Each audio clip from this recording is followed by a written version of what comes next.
The champagne glass trembled in my hand as I adjusted the straps of my only nice dress. A navy blue number I'd bought on clearance 3 years ago, when I still believed in happy endings.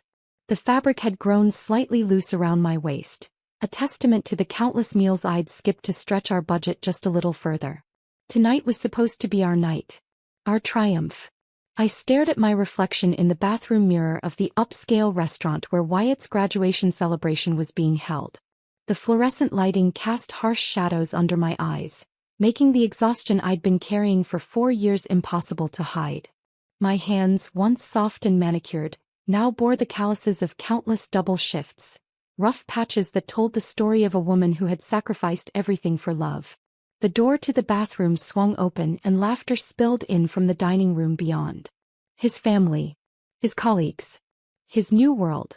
A world I had helped build brick by brick, dollar by dollar, dream by dream. I thought about the envelope tucked safely in my apartment drawer at home. The one containing every receipt, every bank statement, every piece of documentation that proved what I had given up for him. $53,000. That was the exact amount I had poured into Wyatt's medical education over 4 years. Money earned through split lips from smiling at rude customers, aching feet from 14-hour shifts, and sleepless nights when I worked my cashier job after pulling a double at the restaurant. My phone buzzed against the marble countertop. A text from Wyatt. "Where are you? They're about to start the toasts." I took a deep breath and smoothed down my dress one final time. Tonight, Dr. Wyatt Jacob would officially celebrate his achievement. And I would be right there beside him, finally ready to step into the future we had built together. If only I had known what was coming. The dining room buzzed with the kind of sophisticated energy that money and education created. Wyatt's parents had spared no expense for this celebration. Crystal chandeliers cast warm light over tables draped in white linen, and servers moved like ghosts between guests carrying trays of hors d'oeuvres that probably cost more than I made in a day. I spotted Wyatt immediately.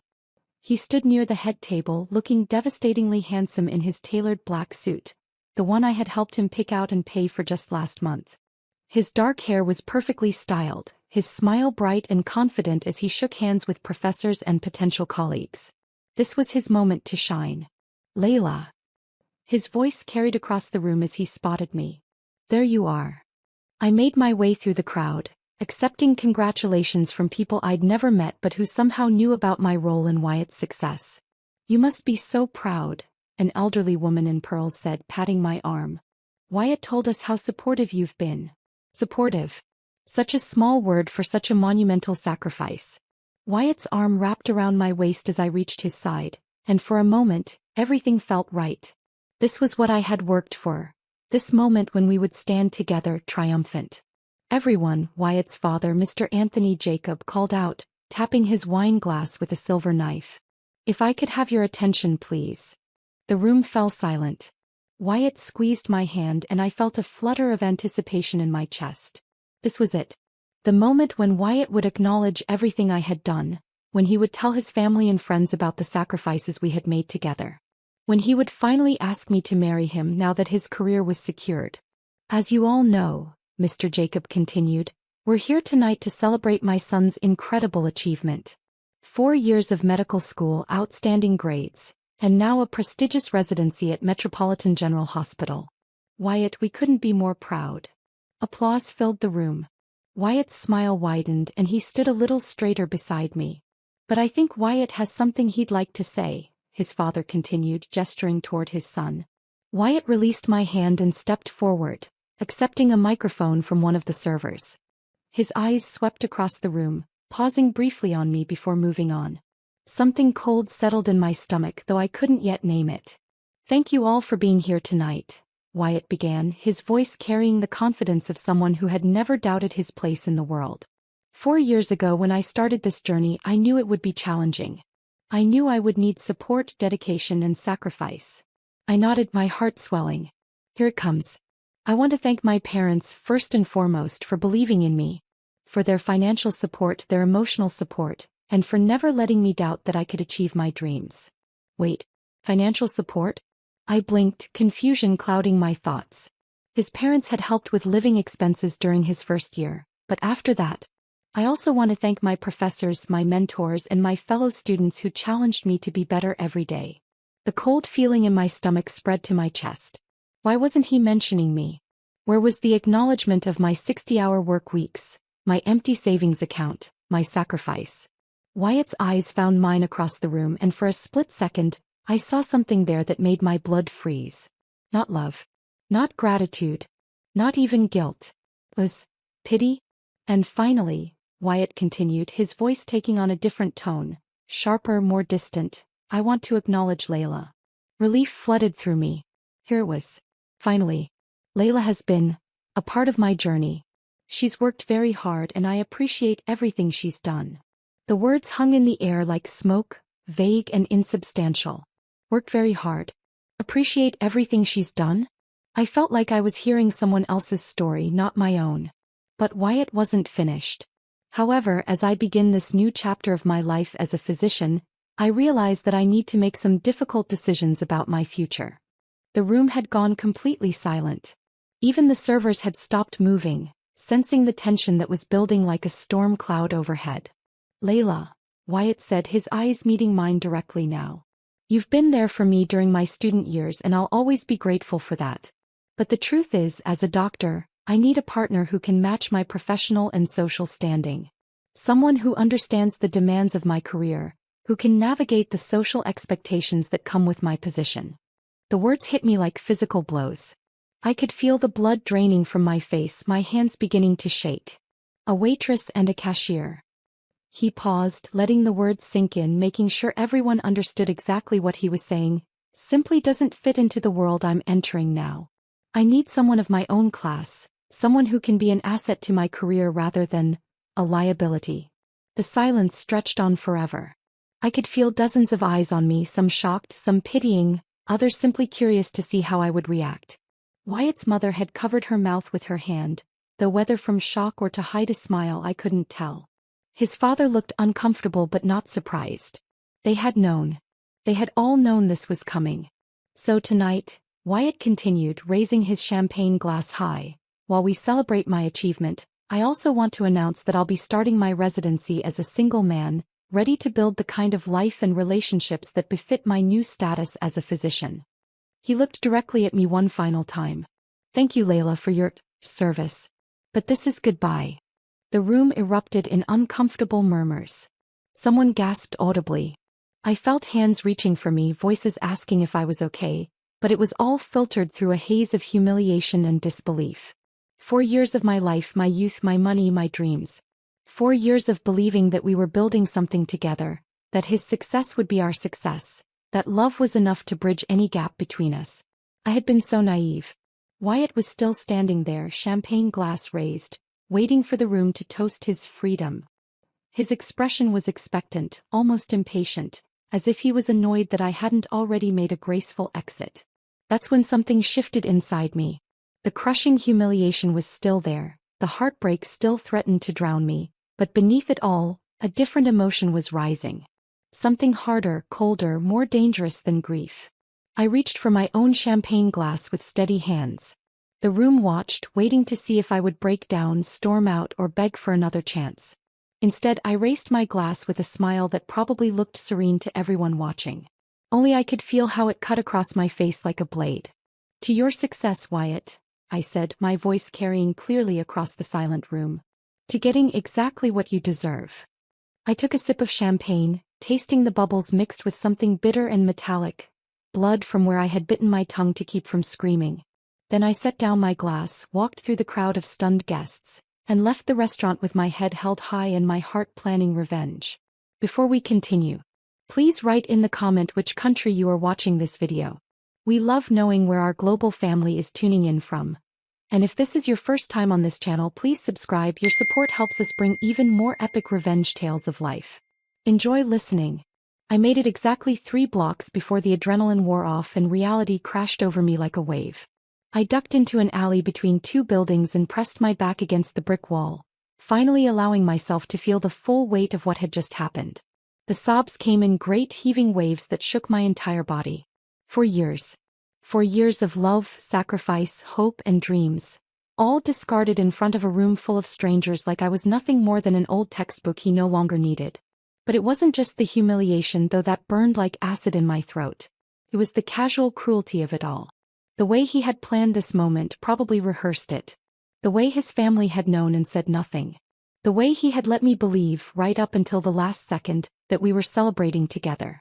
I thought about all the times I had defended him to my friends who worried he was using me. "You don't understand," I had told them. "He's under so much pressure.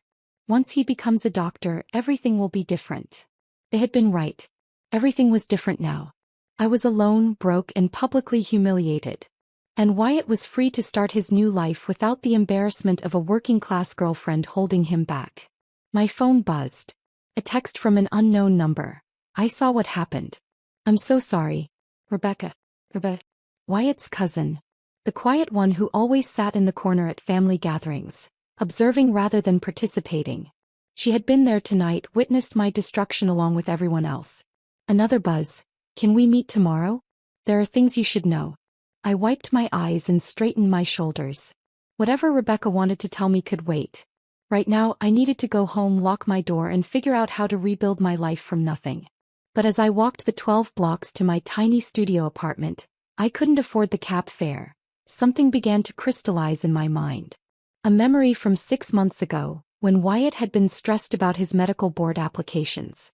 "Layla, you're so much better with paperwork than I am," he had said, spreading forms across my kitchen table. "Could you handle the documentation? I need to focus on studying for my final exams." I had been flattered that he trusted me with something so important. Flattered and stupid. Because I remembered something else now. Something Wyatt had overlooked in his haste to delegate the tedious work to his assistant.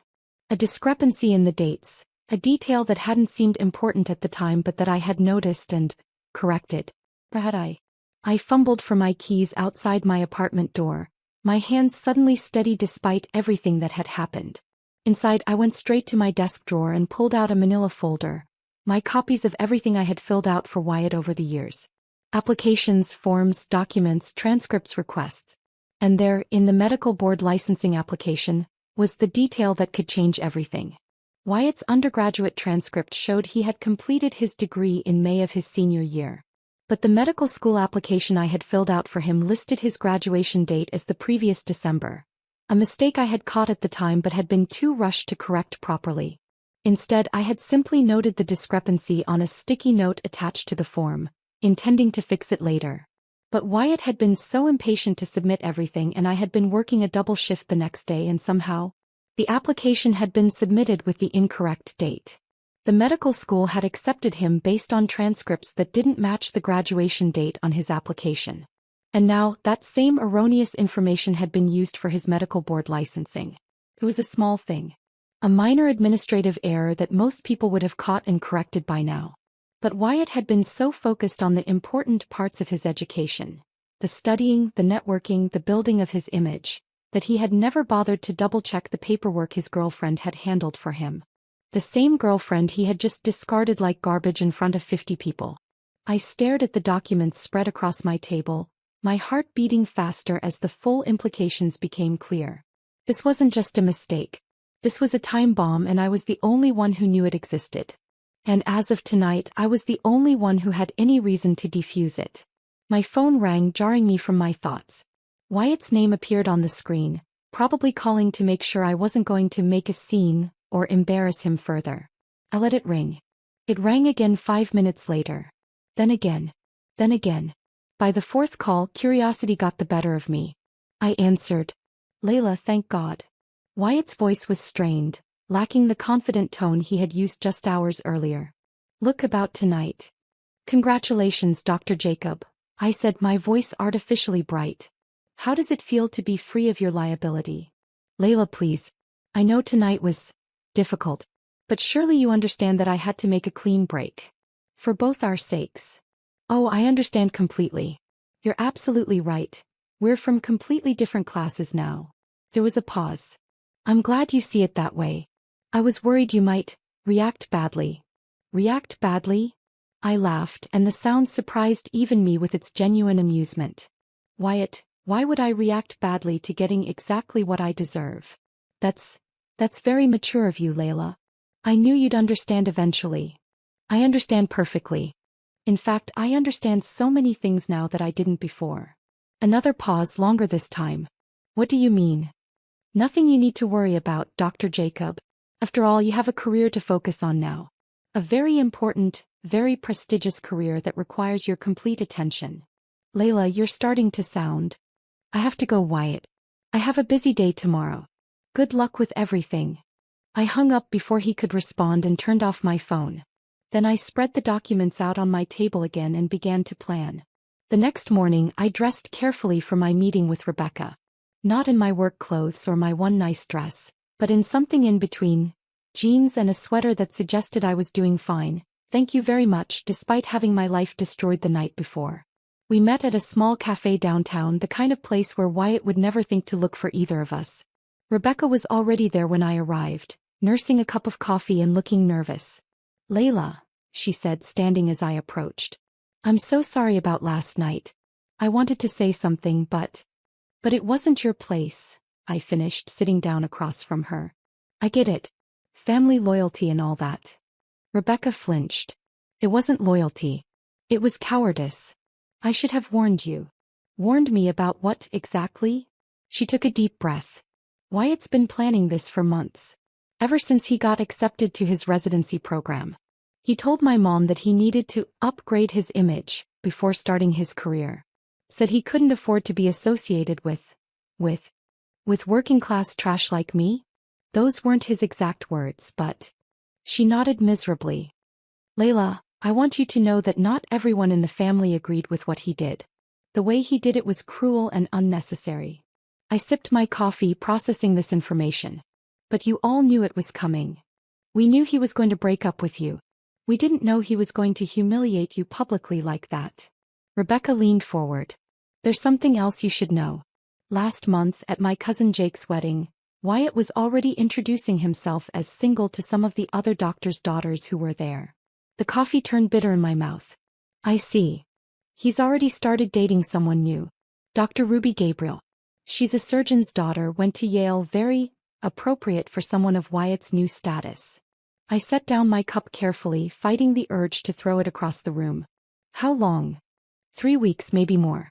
Layla, I'm telling you this not to hurt you more, but because I think you deserve to know the truth about who you've been supporting all these years. I nodded slowly. 2 weeks. He had been planning his new life, complete with a replacement girlfriend, while I was still emptying my savings account to pay for his graduation expenses. Rebecca, I said finally, I want you to know that I appreciate you telling me all this. Really. It helps me understand some things. What things? I smiled, and this time it wasn't bitter or broken. It was the smile of someone who had just figured out the rules of a game she hadn't known she was playing. It helps me understand exactly what kind of man your cousin really is. And exactly what he deserves. Rebecca's eyes widened slightly. Layla, what are you planning? Nothing illegal, don't worry. Nothing that will hurt anyone who doesn't deserve it. But Wyatt made a mistake last night. What mistake? I gathered my purse and stood up. He forgot that I'm the one who handled all his paperwork for the past 4 years. Every application, every form, every document. And sometimes when you trust someone else to handle the details of your life, those details don't get handled as carefully as they should be. I don't understand. You will. Thank you for the coffee, Rebecca. And thank you for being the only decent person in your family. I left her sitting there looking confused and worried. But I had work to do. My first stop was the Metropolitan General Hospital website, where I looked up the contact information for their residency program coordinator. My second stop was the State Medical Board's website, where I found their licensing verification department. And my third stop was back to my apartment, where I laid out all of Wyatt's paperwork one more time and began making phone calls. Hello, this is Layla Tiago calling regarding an administrative discrepancy I discovered in Dr. Wyatt Jacobs' medical board application, I said to the first person who answered at the licensing department. What kind of discrepancy, ma'am? Well, I was helping Dr. Jacob organize his documents, and I noticed that his undergraduate graduation date doesn't match what's listed on his medical school application, which was then transferred to his medical board licensing. I'm concerned there might have been an error that needs to be corrected. There was a pause as the woman accessed Wyatt's file. I see. And what is your relationship to Dr. Jacob? I'm his administrative assistant, I said, the lie coming easily. I've been handling his paperwork throughout medical school. Well, this is certainly something we need to look into. Can you provide the correct graduation date and supporting documentation? Of course. I have copies of everything here. Excellent. I'm going to need you to come in this afternoon to provide those documents and make a formal statement. This type of discrepancy in licensing applications is taken very seriously. My heart began to race. How seriously?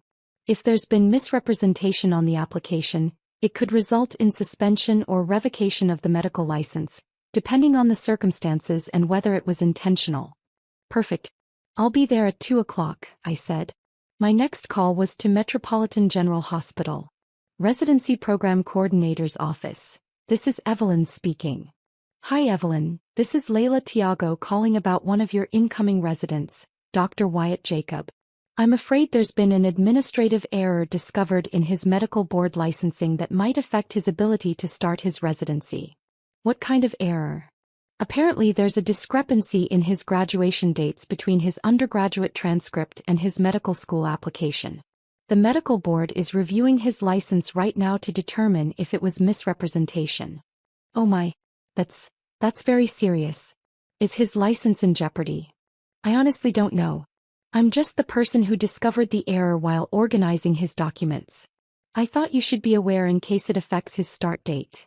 Yes, absolutely. Thank you for calling. I'll need to discuss this with the program director immediately.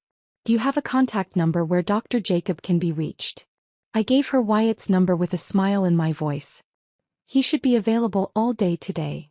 By the time I hung up, I was practically vibrating with anticipation. But I wasn't done yet. My final call was to Wyatt himself. He answered on the first ring. Layla? I wasn't expecting to hear from you today. Oh, I'm sure you weren't. I've been thinking about our conversation last night and you're absolutely right. We really are from different classes now. I'm glad you understand. I do. In fact, I understand so well that I realized I should probably return something that belongs to you. Return something? Well, all those documents and forms I filled out for you over the years.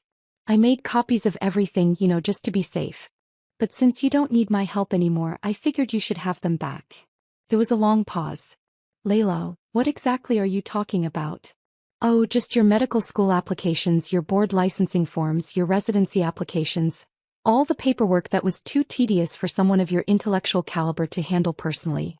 You still have copies of all that? Every single page. Including some interesting discrepancies I noticed but never got around to fixing. The silence stretched so long I thought he might have hung up. What discrepancies? His voice had gone very quiet. Oh, I'm sure it's nothing important. Just some dates that don't quite match up between your transcripts and your applications. The kind of administrative error that someone of my class might make, Layla.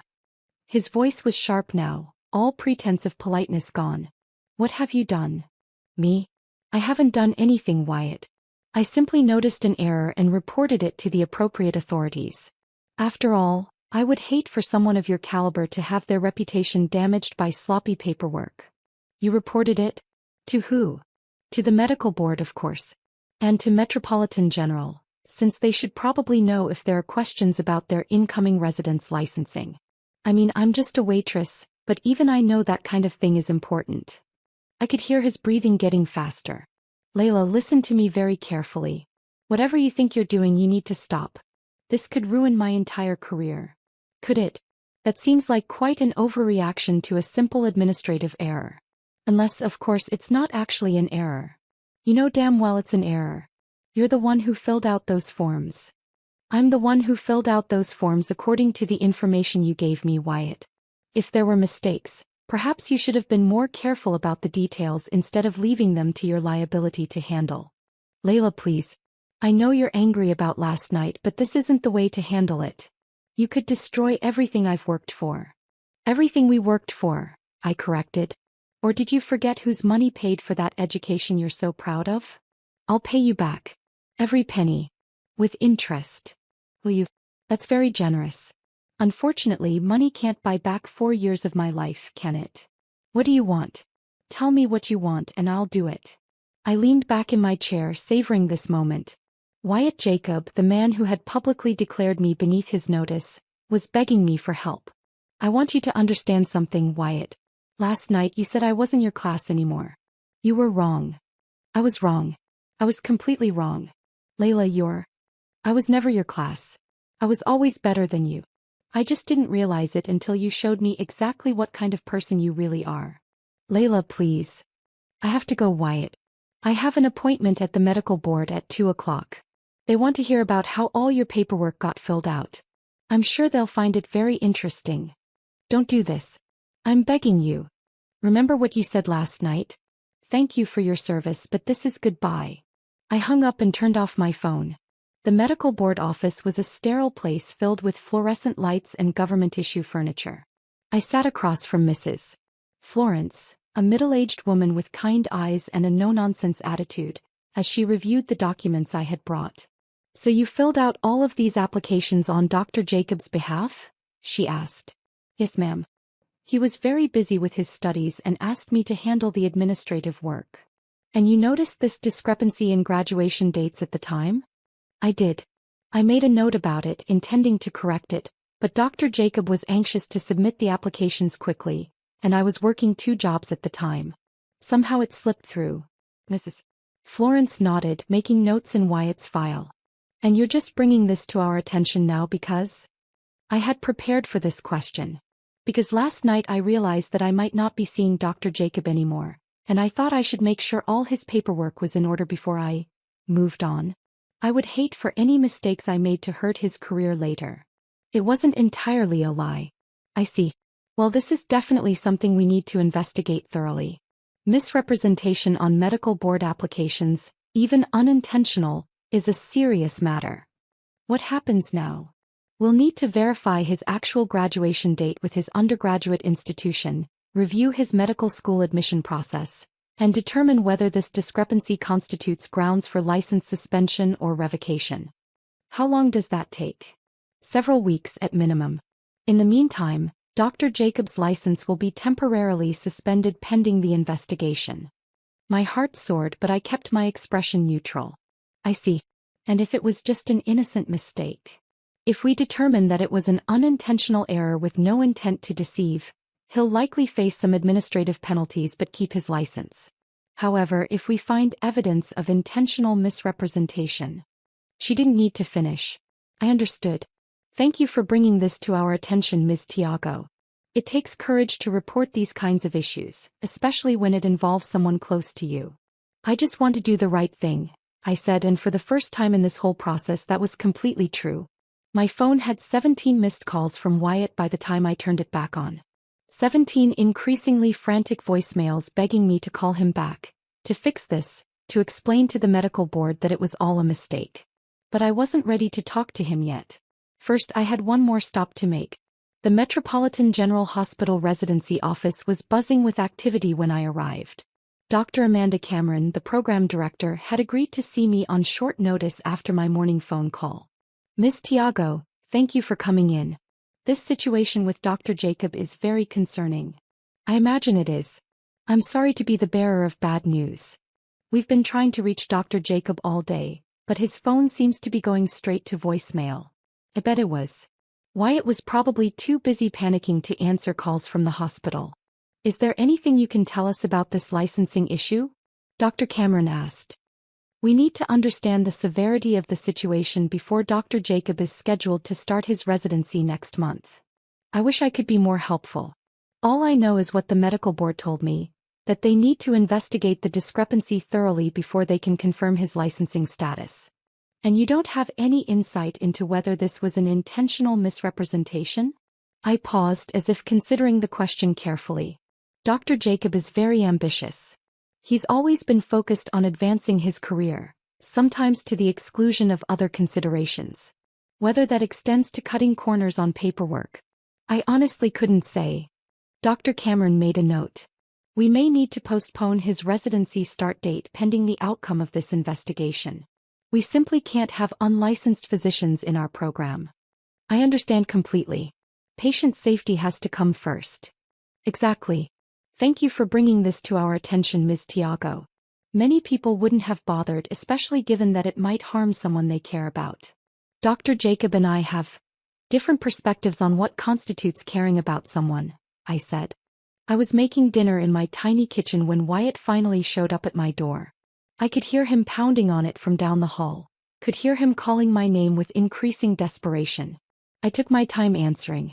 When I opened the door, Wyatt looked like he hadn't slept in days, though it had only been 12 hours since our last conversation. His hair was disheveled, his clothes wrinkled, and his eyes held the wild look of someone whose perfect world was crumbling around him. Layla, thank God. We need to talk. I thought you made it pretty clear last night that we had nothing more to say to each other. Please. Let me come in. I stepped aside and allowed him into my apartment. The same apartment he had always been slightly ashamed to be seen entering, with its cheap furniture and thin walls and view of the alley.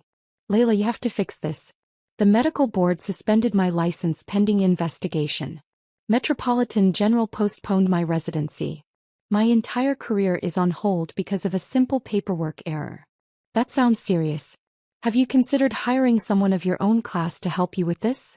Perhaps Dr. Ruby Gabriel has some suggestions. Wyatt's face went white. How do you never mind? Layla, Ruby has nothing to do with this. Doesn't she? I hear she's lovely. Very appropriate for someone of your status. I made a mistake with Ruby. I was confused, overwhelmed with the pressure of starting my career. But you're the one I care about. I laughed, and the sound was sharp enough to cut glass. Am I? That's funny because just yesterday you cared about me so much that you publicly humiliated me in front of 50 people. I know. I know I hurt you and I'm sorry. I was trying to protect you. Protect me. Yes. From the pressure, the expectations, the social obligations that come with being a doctor's wife. I thought if I made a clean break you could find someone better suited to your lifestyle. My lifestyle. You mean being poor? Wyatt ran his hands through his hair. That's not what I meant. It's exactly what you meant. You were ashamed of me, Wyatt. Ashamed of where I came from, what I do for a living, how I talk, how I dress.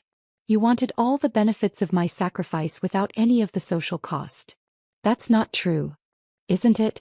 Then why didn't you tell your family how you paid for medical school? Why didn't you mention in your speech last night that your working-class girlfriend emptied her savings account to make your dreams come true? Wyatt was quiet for a long moment. Because I thought it would embarrass you. Liar. The word hung between us like a blade. You thought it would embarrass you, I continued. Having everyone know that Dr. Wyatt Jacob needed financial help from a waitress. That the great success story of your life was built on the back of someone you considered beneath you. Layla, I need you to call the medical board. Tell them it was an honest mistake. Tell them you take full responsibility for the error. Why would I do that? Because you love me. The silence stretched between us. Wyatt watched my face hopefully, waiting for me to crumble, to give in, to sacrifice myself one more time for his benefit. I did love you, I said finally. I loved you enough to work 60-hour weeks to pay your tuition. I loved you enough to eat ramen for months so you could afford your textbooks. I loved you enough to believe that we were building something together. We are. No, Wyatt, we're not. Because love isn't a one-way transaction. Love isn't using someone up and throwing them away when they've outlived their usefulness. I never used you. Didn't you? $53,000, Wyatt. That's how much I spent on your education. Plus 4 years of unpaid labor filling out your applications, organizing your documents, managing your schedule. What did I get in return? You got my love. My gratitude. I got your condescension. Your embarrassment. Your abandonment the moment you no longer needed me. Wyatt sank into my cheap futon, his head in his hands. What do you want me to do? How can I fix this? You can't fix this, Wyatt. Some things once broken can't be repaired. But the medical board is doing their job. They're investigating a discrepancy in your licensing application. If it really was just an innocent mistake like you claim, then you have nothing to worry about. You know it wasn't intentional. Do I? Because I'm starting to think I never knew you at all. Wyatt looked up at me, and for the first time I saw genuine fear in his eyes. Layla, please. I'm begging you. My entire future is at stake here. Your future, I repeated. What about my future, Wyatt? What about the 4 years I gave up for you? What about the career I could have built with that $53,000? What about the education I could have gotten, the opportunities one could have pursued? You can still do those things. I'll help you. I'll pay for you to go back to school, get a degree, whatever you want. With what money? Your residency has been postponed. Your license is suspended. And even if it wasn't, do you really think I want anything from you now? Wyatt was crying now, tears streaming down his face in a way I had never seen before. In all our years together, through all his stress about exams and applications and interviews, I had never seen him break down like this. I can't lose everything, Layla. This is all I've ever wanted. All I've ever worked for. All you've ever worked for? I sat down across from him, close enough to see the desperation in his eyes. Wyatt, when was the last time you actually filled out your own paperwork? When was the last time you handled your own administrative tasks, managed your own schedule, kept track of your own deadlines? That's not the point. It's exactly the point. You've spent so long having other people handle the details of your life that you forgot how important those details are. And now one of those details is going to destroy everything you think you've built. Help me fix it, please. I know I don't deserve it, but... You're right. You don't deserve it. I stood up and walked to my kitchen, pulling a bottle of water from the refrigerator. My hands were steady, my mind clear. I had never felt more in control of my life than I did in this moment. There's something else you should know, I said, returning to the living room. Something I discovered while I was organizing all your documents. Wyatt looked up hopefully. What? Remember your MCAT scores? The ones that got you into medical school. Of course. Do you remember taking the practice tests I bought for you? The ones I helped you study for? Yes, but I don't see. Do you remember the night before your actual MCAT when you had food poisoning and couldn't study? When you were so sick you could barely get out of bed? Wyatt's face was pale. What are you getting at? I'm getting at the fact that I have very detailed records of everything I did for you over the past 4 years. Including emails. Including text messages. Including some very interesting conversations we had about how important it was for you to pass that test. Layla, what are you saying? I pulled out my phone and scrolled through old text messages until I found what I was looking for. Then I read aloud. Text from Wyatt to Layla, dated 3 days before I'm panicking. What if I don't score high enough? What if all this studying was for nothing?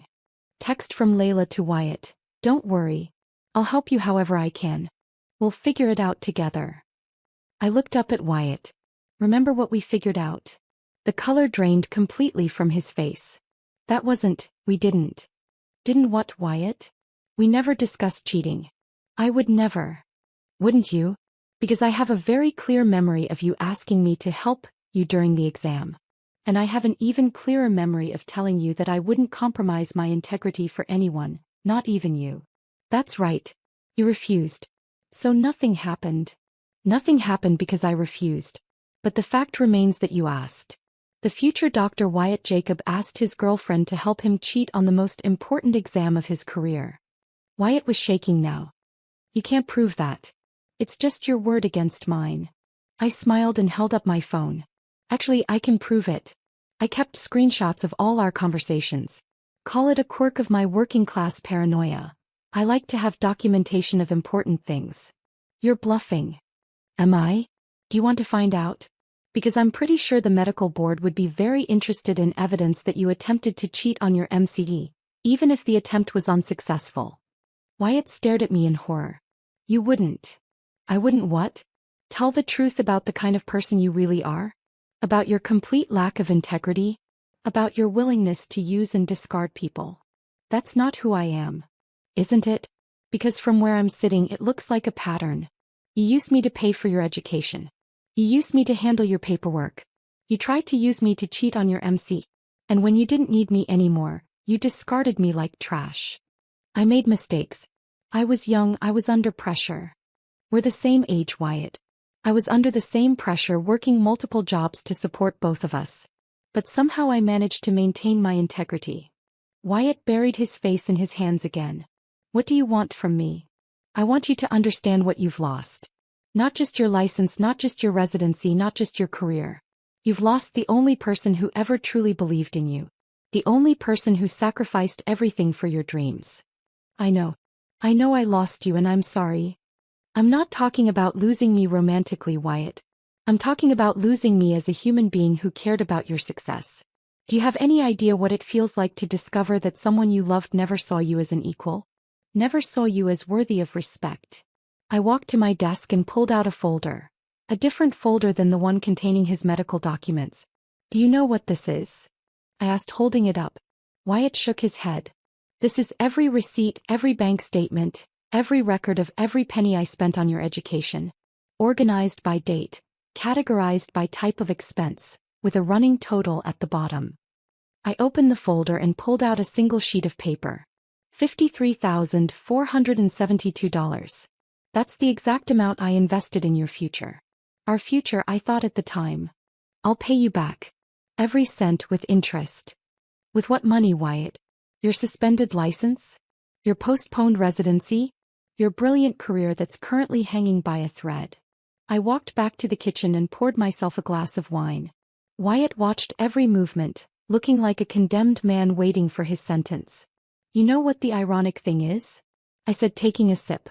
If you had just been honest with me from the beginning, if you had said, Layla, I love you but I'm worried about the social pressures that come with my career, we could have talked about it. We could have figured it out together. Would you have understood? I don't know. Maybe. Maybe not. But I would have respected you for being honest about your concerns instead of letting me believe we were building something together while you were secretly planning to throw me away. Wyatt was quiet for a long moment. Then he asked, what happens now?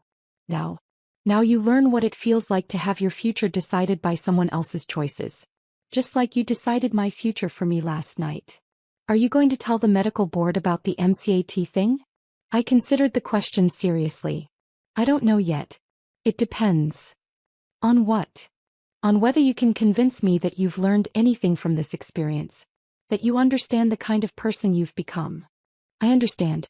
I was selfish, I was cruel, I was wrong about everything. Those are just words, Wyatt. What matters is whether you mean them, or whether you're just saying what you think I want to hear so I'll fix your problems for you. Wyatt stood up and walked to my window, staring out at the alley view he had always found so depressing. What can I do to prove that I mean it? That's not my job anymore. Figuring out how to be a decent human being is something you'll have to work out for yourself. But the medical board investigation will proceed according to their standard protocols. If they find that the graduation date discrepancy was an innocent mistake, you'll face some administrative penalties and probably get your license back eventually. If they find evidence of intentional misrepresentation, I shrugged, and Metropolitan General will make their own decision based on the outcome of the medical board investigation. If I were you, I'd probably start looking into other residency programs. Ones that might be more forgiving of administrative irregularities. Wyatt turned back to me. Is there anything I can do? Anything at all? I set down my wine glass and looked at him. Really looked at him, for what I knew would be the last time. There is one thing. What? You can leave. You can walk out that door and never contact me again.